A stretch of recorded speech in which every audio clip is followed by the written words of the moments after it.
Buen día. Imagínense esta situación que todos hemos vivido en algún momento. Ingresa un paciente, un niño, con una ingesta de cuerpo extraño, una moneda, una pila, un juguete. Lo primero que pensamos es, toca extraerlo. Pero les planteo la siguiente pregunta. ¿Cuándo un evento cotidiano común se transforma en un evento potencialmente vital? Vamos a abordar este tema con un enfoque en la experiencia del Servicio de Cirugía Pediátrica de la Universidad Nacional de Colombia y la Fundación OMI. La ingesta de cuerpos extraños es común y frecuente en la infancia, sobre todo en los primeros años va a encontrarse relacionado con el desarrollo normal, la curiosidad y la exploración. Es por esto que el pico de incidencia es de los 2 a los 3 años, donde el niño explora activamente el entorno y todavía tiene una capacidad limitada para reconocer el peligro. A diferencia de los niños mayores, en donde vamos a encontrar trastornos del neurodesarrollo o condiciones psiquiátricas que hacen más proclive la ingesta de estos cuerpos extraños. Ahora, también tenemos un factor asociado que es la miniaturización, en donde vamos a encontrar baterías de litio e imanes en juguetes. Bueno, de la ingesta de cuerpos extraños vamos a ver que el 80 al 90% van a tener una evacuación espontánea, mientras que el 10 al 20% va a requerir extracción endoscópica y menos del 1% requiere una intervención quirúrgica de urgencia. Aquí comienza el mayor desafío y es cuando el evento no es presenciado en un niño que está asintomático o que tiene síntomas gastrointestinales inespecíficos que van a variar dependiendo de la localización anatómica. Si lo vemos en el esófago vamos a encontrar dolor torácico, tos, disnea, odinofagia, disfagia o cialorrea excesiva, a diferencia de si lo encontramos en el estómago o en el intestino, donde vamos a encontrar dolor abdominal, vómitos o sangrado digestivo. Aquí es cuando uno se pregunta ante un niño que tiene síntomas gastrointestinales o de respiratorios que no mejoran al manejo habitual, ¿estoy frente a una enfermedad o estoy frente a un cuerpo extraño no reconocido? Hay tres situaciones críticas que deben encender las alarmas para procurar una atención emergente. Primero, que haya un compromiso de la vía aérea. ¿Esto cómo lo vamos a encontrar? Con estridor, con tos, con disnea, con sibilancias, una incapacidad de manejar secreciones que vamos a evidenciar como cialorrea.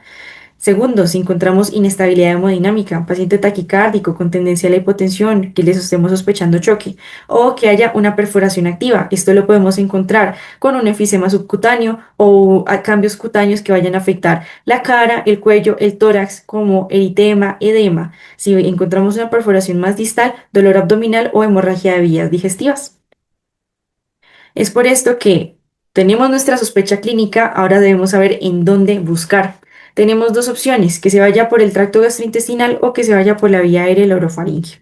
En el tracto gastrointestinal debemos tener presentes 5 zonas de estrecheces a lo largo de todo el tracto. El cricofaringio, el cardias, el píloro, la válvula ileocecal y el recto. A destacar que la zona más estrecha es el cricofaringio y que, en general, si el cuerpo extraño pasa a este límite, vamos a tener una alta posibilidad de que sea expulsado espontáneamente y no requiera más intervenciones. Pero ojo, esto no implica que si ya pasó el cricofaringio, nos desentendemos y dejamos de hacer seguimiento y vigilancia tanto clínica como radiológica, sino que toca siempre hacer el seguimiento apropiado y acorde a lo que haya ingerido nuestro paciente. Ahora, si nos vamos a la vía aérea y a la orofaringe, hay 5 lugares que sí o sí se deben explorar para descartar la presencia de un cuerpo extraño. Aquí que vamos a encontrar el pliegue amigdalino, las amígdalas, la raíz de la lengua, la vallécula y los recesos piriformes. Son 5 zonas que sí o sí se tienen que revisar, sobre todo cuando se sospecha, por ejemplo, una espina de pescado que haya quedado en la parte superior, que es lo más frecuente. Tenemos nuestra sospecha. Nuestro paciente llega a urgencias con una clínica que nos dice sí, tuvo una ingesta de cuerpo extraño o fue presenciado por el familiar. ¿Qué hacemos? Necesitamos hacer un abordaje. Este abordaje lo vamos a elaborar con una imagen que nos va a permitir responder tres preguntas. Uno, ¿está el cuerpo extraño? Dos, ¿dónde está? Y tres, ¿qué tamaño tiene? Particularmente la radiografía, que es la primera línea, es muy útil para responder a estas preguntas, principalmente en objetos radiopacos. Aquí que tenemos imanes, monedas. A destacar que si un niño ingirió un cuerpo extraño, toca descartar que no haya sido más de uno. Es por esto que la recomendación es hacer una radiografía de cuello, de tórax y de abdomen. En la primera radiografía, un cuello, vamos a evidenciar en el círculo que hay una imagen radiopaca que puede ser nuestro cuerpo extraño, pero miren que no está, está más anterior, parece una vía aérea. En la siguiente radiografía encontramos algo que parece una moneda y nos permite establecer más o menos a qué nivel se encuentra. Y en la tercera, una radiografía de abdomen en donde encontramos un bobby pin que toca caracterizar mejor y con eso nos permite definir con una proyección lateral en dónde se encuentra y con esto hacer el seguimiento radiológico. La radiografía no solamente confirma el cuerpo extraño, también nos puede orientar cuando tenemos una sospecha de alguna complicación, como por ejemplo un neumoperitoneo que podríamos evidenciar en la radiografía de tórax a nivel hepático o en la radiografía de abdomen con algunos cambios que nos sugieran que hay un neumoperitoneo. Ahora, cosas a tener en cuenta. Diferenciar entre una pila de botón y una moneda. Vamos a tener diferentes proyecciones y diferentes signos. Entonces, el primer signo, el del escalón. Esto nos va a hacer una diferencia entre el polo positivo y el polo negativo y vamos a ver precisamente como lo dice su nombre, un escalón, a diferencia de la moneda en donde en la proyección lateral vamos a ver que es plana y estrecha. Ahora, si la vemos en una proyección antero-posterior, vamos a encontrar que está el signo del doble halo, que también está dado por los dos polos presentes en la pila o en la batería, a diferencia de la moneda que tiene una opacidad uniforme y plana. ¿Por qué es relevante hacer la diferenciación entre una pila de botón y una moneda? Porque una pila de botón que esté impactada en el esófago puede producir una reacción electroquímica que genera hidróxido de sodio. Esto nos lleva a una lesión por necrosis de licuefacción en un periodo muy corto, en menos de 2 horas. De ahí que es importante descartar que nuestro paciente no tenga una pila, sino una moneda, y esto nos va a definir el manejo o el tratamiento a seguir. Otro aspecto a destacar, los imanes. Cuando tenemos la ingesta de un solo imán en un paciente que está asintomático, podemos considerar observación y control radiológico. La cosa cambia cuando es más de un imán. ¿Por qué? Porque podemos tener en diferentes localizaciones, en diferentes asas los imanes, que entre ellos generan una fuerza magnética extrema, produciendo una compresión transmural sostenida, una isquemia de pared intestinal y con esto puede haber una necrosis, fístula o un vólvulo. De ahí que cuando tenemos la ingesta de más de un imán, debemos hacer una intervención urgente, sobre todo si después de 4 a 6 horas no se ve un avance en radiología, hay que considerar una laparotomía. Y en la imagen de la mitad podemos evidenciar una de las consecuencias de haber ingerido varios imanes. Un paciente nuestro manejado en Fundación OMI, en donde podemos observar una perforación intestinal secundaria a la presencia de varios imanes, con unas membranas fibrinopurulentas que se observan también secundario o asociado a una peritonitis por esta perforación. Listo. Ahora tenemos aquellos objetos que son poco radioopacos, por ejemplo, las espinas de pescado, los huesos u otros tipos de objetos. Cuando sospechamos que son objetos que no se van a poder observar en la radiografía, igual se la solicitamos. ¿Por qué? Porque esto nos permite estudiar, como ya se mencionó previamente, las posibles complicaciones. En esta imagen de la izquierda vemos una proyección de cuello y lo que estamos buscando es evidenciar o comparar el espacio retrofaríngeo con el tamaño del cuerpo vertebral. Si vemos que está engrosado, tiene un tamaño mayor al cuerpo vertebral, debemos sospechar que hay un proceso inflamatorio ahí asociado que según en la clínica de nuestro paciente nos puede hacer sospechar que el cuerpo extraño está causando un daño. Ahora, a destacar también que debemos tener proyecciones no solamente AP, sino también laterales. ¿Por qué? Porque puede que en una proyección podamos observar el cuerpo extraño, mientras que en la otra no. Acá podemos ver el cuerpo extraño en la vía aérea, mientras que acá no es muy evidente, a diferencia de esta imagen, en donde sí podemos observar que hay una discontinuidad en el bronquio, en la proyección AP, mientras que en la proyección lateral no hay una imagen clara de discontinuidad del bronquio.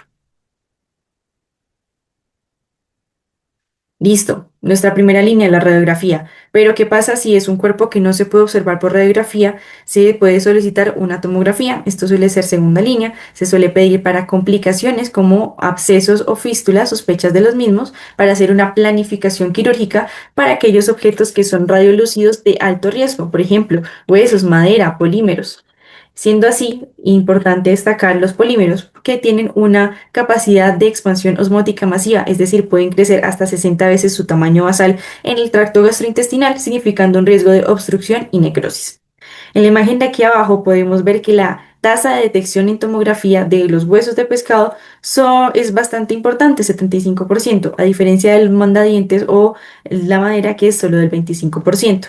Acá a destacar que si bien la tomografía a veces solo muestra las complicaciones y no muestra el cuerpo extraño, nosotros manejamos o estamos tratando pacientes, no imágenes. El juicio clínico va a prevalecer sobre la imagen diagnóstica. De manera que, aunque no se vea, si tenemos la sospecha del cuerpo extraño, hay que actuar. Ya tenemos nuestro diagnóstico, ya hicimos nuestras imágenes. Ahora, ¿cómo actuamos? ¿Cómo es el manejo? Entonces, vamos a dividirlo en emergente, urgente o en observación. Emergente, aquellos pacientes que tienen pila de botón en el esófago, objetos cortantes, una obstrucción intestinal completa o un compromiso de la vía aérea o signos de perforación, hay que manejarlos en menos de las 2 primeras horas de ingreso.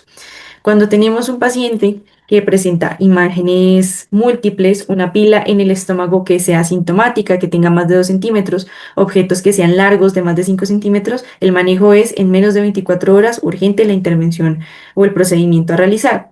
Ahora, aquellos pacientes que son asintomáticos, que tienen la presencia de monedas o cuerpos romos pequeños que hayan superado el cricofaringio, que tengan pilas cilíndricas asintomáticas, se puede considerar realizar el estudio radiológico para evidenciar cómo ha sido su avance en el tracto gastrointestinal.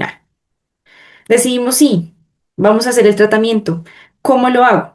Nos remitimos nuevamente a nuestras 5 zonas de estrechez. Tenemos el cricofaringio, el cardias, el píloro, la válvula ileocecal y el recto. Recordemos que cricofaringio es la zona más estrecha. Ahora miramos el nivel. Generalmente se encuentra en C5 a C6. Si está en C5 a C6, entonces nos remitimos a nuestra radiografía de tórax, por ejemplo. En el caso de esta moneda, se sospecha que es una moneda, no tiene signos que me hagan pensar que es una pila de botón y vemos su localización. Acá vemos que la moneda está más alta que el nivel de las clavículas. Las clavículas se suelen encontrar entre T2 y T3. Si está más arriba, eso nos hace pensar que está a la altura del cricofaringio y que con una esofagoscopia, con una pinza de cuerpo extraño, se puede extraer sin inconvenientes. Mientras que en esta segunda imagen vemos que la moneda se encuentra a nivel de las clavículas, o sea, a nivel de T2, T3, siendo más difícil la extracción del cuerpo extraño con esofagoscopia, por lo que toca tener disponible el endoscopio. Si tenemos el endoscopio, entonces vamos a recordar que posee varias partes, tiene una torre en donde se puede visualizar, tiene el endoscopio y unas herramientas, unas pinzas que nos van a permitir hacer la extracción del cuerpo extraño. Una pinza, una asa extra mariposas, tenemos una pinza de cocodrilo, una pinza de dientes de ratón o diferentes tipos de asas que según la localización y según lo que observemos en nuestra endoscopia vamos a utilizar para extracción de cuerpo extraño. Acá a la derecha vamos a encontrar un paciente que nosotros manejamos, ingresó porque llevaba 3 días de evolución de una moneda en el esófago. Y esto a resaltar que ningún cuerpo extraño es inocuo, todo puede generar consecuencias. Es una moneda que a diferencia de una pila, en teoría no te va a generar alteraciones en la mucosa esofágica, pero que vemos que por presión sí generó unas lesiones en la mucosa que son en espejo. Acá no se observa bien, pero de este lado, justo al frente vamos a ver que también hay una alteración de la mucosa esofágica. Y en el video de acá abajo se está proyectando el proceso de extracción de una moneda que se encontraba a nivel del antro con una asa cazamariposas. Ahora, ya sabemos cuándo manejar al paciente, cuándo hacer un procedimiento quirúrgico, también debemos saber cuándo no hacerlo, sino dejarlo en observación. Recordemos, un paciente que tiene una moneda que está asintomático, que ya pasó el cricofaringio, que no se encuentra en el esófago, una pila cilíndrica asintomática, cuerpos romos que ya hayan superado el cricofaringio, le podemos hacer un seguimiento radiológico y clínico y un manejo médico con PEC, que puede ser a dosis de preparación o a 4 gramos por kilogramo cada 8 horas. Resumen del tratamiento. Mi paciente está inestable, toca pasarlo a cirugía. Mi paciente no está inestable, pero tiene un objeto de alto riesgo, llámese batería, múltiples imanes o corto punzante, toca pasarlo a un procedimiento urgente en menos de 24 horas. El cuerpo extraño se encuentra y es inerte o es romo, se puede considerar si es de pequeño tamaño, es decir, menos de 5 centímetros o menos de 2 centímetros de diámetro, podemos hacer una observación radiológica por 1 o 2 semanas, indicándole a el familiar que esté muy pendiente de que haya una extracción, una evacuación del cuerpo extraño en las deposiciones. Si falla la progresión en más de 3 a 5 días, una extracción o cirugía electiva. Mientras que si es un cuerpo extraño grande que se encuentra en esófago o en estómago, se debe considerar hacer procedimiento quirúrgico para extracción del mismo. Ahora, pasamos de la teoría a la experiencia. En OMI, en los últimos 5 años se han manejado o se han realizado 779 procedimientos. Estos procedimientos han ido en aumento con en 2025 una cantidad de 170. Vamos a encontrar que, como se mencionó durante la parte teórica, hay un pico que se encuentra en los 2 a 3 años. En nuestro caso, el 58% tenía 1 a 4 años. Son 5 años de experiencia acumulada en una población pediátrica que nos indica o nos invita a tener una capacidad resolutiva permanente. Entonces, la principal localización vamos a ver que es en el esófago, es en el principal sitio en donde se encuentra localizado, con el siguiente que encontramos que puede ser tanto la orofaringe o la amígdala, el estómago. Después seguimos con la vía aérea, que es de alto riesgo, como ya se mencionó, y finalmente con el intestino o con el colon. Vamos a tener importante que de los pacientes con sospecha de cuerpo extraño, tuvimos una confirmación diagnóstica del 79%, en donde se evidenció cuerpo extraño en el procedimiento, en la mayoría monedas, el 58%. Los siguientes objetos no especificados: espinas de pescado, objeto metálico o hueso o alimento. Ahora, los cuerpos extraños de alto riesgo, estos son menos frecuentes pero son más graves. Tenemos pilas de botón, el 3.3% de los casos, con riesgo de lesión cáustica esofágica en pocas horas si no avanza por tracto gastrointestinal. Cuando tenemos imanes del 0.8 al 1%, cuando son más de uno, el riesgo de perforación intestinal. Tuvimos un caso de perforación intestinal en el 2021. En el 20 tuvimos 20 casos, 3.2% de objetos punzantes o cortantes con riesgo de perforación, sangrado, lesión de órganos, mediastinitis o complicaciones infecciosas, y cuerpos en la vía aérea en el 7.5% de los casos. ¿Esto que nos lleva? A que estos cuerpos extraños de alto riesgo, que aunque son menos frecuentes pero son más graves, nos obliga a tener una guía, un algoritmo de manejo, y esto nos lleva a nuestro ECVE, que está en proceso de realización, un estándar clínico basado en la evidencia para el diagnóstico, tratamiento y seguimiento de los pacientes con ingestión de baterías de disco en pediatría. Acá tiene unos pilares: la formación de un algoritmo clínico para precisamente este diagnóstico, tratamiento y seguimiento en OMI, con un enfoque multidisciplinario donde todas las especialidades asociadas trabajan por el bienestar del paciente, una herramienta de enseñanza y aprendizaje para los docentes y los estudiantes, tanto de pregrado como de posgrado, con una implementación institucional por el personal asistencial y administrativo. Esto nos deja un algoritmo que se diseñó con unos puntos de control específicos para definir que en efecto se está haciendo, se está cumpliendo con lo dictado por el algoritmo. Según la sección que se esté realizando, podemos tener un diagnóstico radiográfico, que es identificar los signos para que se establezca que en efecto es una ingesta de una batería, la realización urgente de la endoscopia, que sea antes de las 2 horas, una clasificación adecuada de la lesión causada en el tracto gastrointestinal, un abordaje inicial de las complicaciones, que son unas medidas de mitigación para disminuir la posibilidad de que las presente, esto manejo de antibiótico, IVP, terapias, traslado a UCI y seguimiento. El seguimiento es fundamental, no solamente el manejo agudo, sino evidenciar y asegurarnos de que nuestro paciente está cursando con una adecuada evolución clínica intra y extrahospitalaria. Bueno, quiero terminar regresando a la pregunta que comenzamos. ¿Cuándo un evento común de la infancia se convierte en una urgencia vital? La respuesta no está únicamente en el objeto, está en un conjunto de factores: reconocer al niño, la localización, las señales de alarma, saber cuándo observar y cuándo se debe actuar. Nuestra experiencia en la Universidad Nacional y en la Fundación OMI nos ha enseñado que detrás de cada cuerpo extraño hay una oportunidad de intervenir oportunamente, de prevenir una complicación, de aprender y de formar. Porque en cirugía pediátrica, la excelencia no consiste solamente en retirar el cuerpo extraño, consiste en que el niño llegue a nosotros antes de que el cuerpo extraño haga un daño irreversible. Muchas gracias.